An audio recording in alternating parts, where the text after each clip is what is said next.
আমার বাড়ি হচ্ছে মেয়েদের শান্তির জায়গা। ডিসেম্বর মাস কবে আসবে, কবে মায়ের কাছে যাব, কয়টা দিন শান্তিতে থেকে আসতে পারবো। মেয়েদের বিয়ে দিয়ে দিলে কিন্তু বাবা মাই মেয়েদেরকে পর করে দেয়। কথাটা কেন বললাম? তখন তাদের কাছে মেয়ের জামাই এবং নায়নাতকুর মানে আঞ্চলিক ভাষাই বলি, তখন তাদের কাছে তারাই খুব প্রিয় হয়ে যায় আর মেয়ে হয়ে যায় পর। আসসালামু আলাইকুম, সবাই কেমন আছেন? বাবার বাড়ি যাব, এই কথাটা যখন মাথায় আসে কি যে মনের ভিতরে একটা আনন্দ কাজ করে, এটা শুধু আমার আপুরাই বুঝতে পারবে। তবে হ্যাঁ, একটা জিনিস কি জানেন, এত আনন্দের মাঝেও যখন চলে যাব সব গুছিয়ে ফিটফাট করে, যখন একদম ভ্যাগটে গুছিয়ে দরজাটা লাগিয়ে যাব, তখনকার মুহূর্তটা যেন কেমন যেন লাগে। জানি না আমার আপুরা মানে আমার মতো এরকম আপনাদের হয় কি না, কেমন যেন একটা খারাপ লাগা কাজ করে।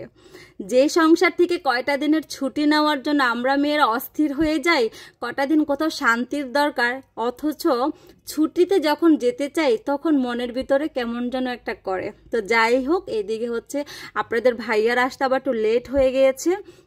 আর আমাদের ওই দিন যেহেতু 16 ডিসেম্বর মানে বৃহস্পতিবার ছিল, এমনিতে অনেক ভিড় ছিল, সে আস্তে আস্তে লেট হয়ে গেছে, আমাদের বেরোতেও লেট হয়ে গেছে। তো যাই হোক, তাড়াতাড়ি করে আমরা উবার কল দিছি, আমাদের এখানে জ্যামের জন্য উবারও আসেনি। তো সেই জন্য বাসা থেকে বের হয়ে যাওয়ার পর আর কোনো ভিডিও করতে পারিনি, একদম ডাইরেক্ট লঞ্চে গিয়ে আপনাদের সাথে আবার হচ্ছে মানে ভিডিও করা শুরু করেছি। তো এইদিকে হচ্ছে আমি আপনাদের সাথে সেদিন শেয়ার করেছিলাম আমার বাবা অসুস্থ ছিল, সেই জন্য হঠাৎ প্রোগ্রামে আমরা সবাই গেছি। তবে আমি যাব এটার প্রোগ্রাম আগে থেকেই ছিল। তবে ওই যে কথাটা কেন বললাম শুরুতে, আমার বড় ছেলেকে নিব না মানে মাহিদিকে নিব না, তো এই কথা শুনে আমার বাবা বলছে আমি মাহিদিকে না নিয়ে আসলে জীবনে কোনোদিন কেবিন বুকিং দিব না ওর জন্য, ও যেভাবে পারে ওইভাবে আসবে। সেম কথা আপনাদের ভাইয়ার, তোমার যেতে মন চাইছে তুমি যাও, মাহিদিকে ছাড়া তুমি গ্রামে যেতে পারবা না।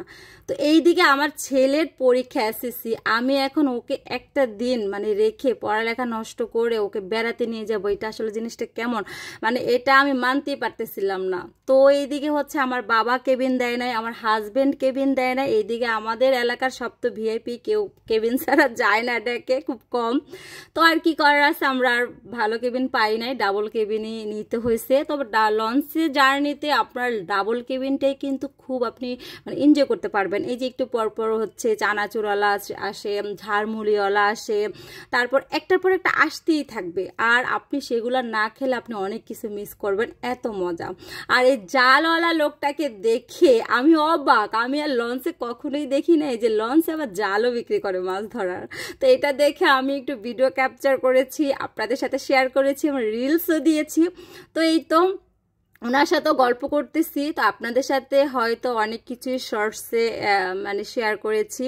তবে সত্যি কথা, বাবার বাড়ি যাব বা বাবার বাড়ি যাওয়ার ডিসেম্বর মাসটা আমাদের মানে বাচ্চারা না যত খুশি হয়, আমরা কিন্তু আরও খুশি হই।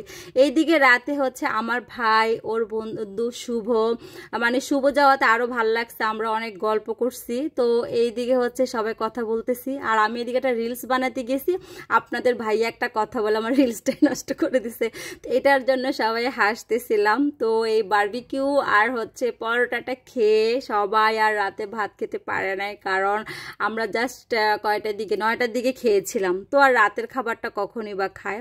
কিন্তু আমি হচ্ছে লঞ্চের মানে মুরগি আর ডাল বোনা এটা আমার খেতেই হবে, আমি বাসা থেকে যত খাবারই নিয়ে যাই না কেন।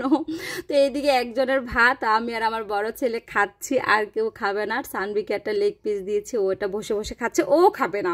মানে আমরা একজনের ভাত নিয়ে মানে কেউই খেতে পারি না, ভাত কিন্তু রয়েই গেছে, ওই যে বলে না চোখের খিদা।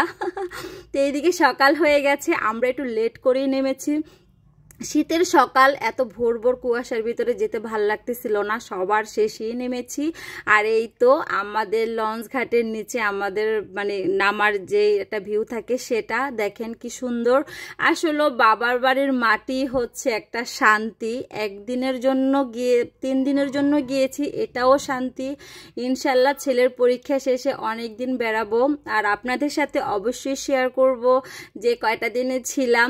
ছোট ছোট ক্লিপ নিয়েছি, সেগুলো বেশি ভিডিওস করতে পারি নাই, আশা করছি আপনারা সেগুলো দেখবেন।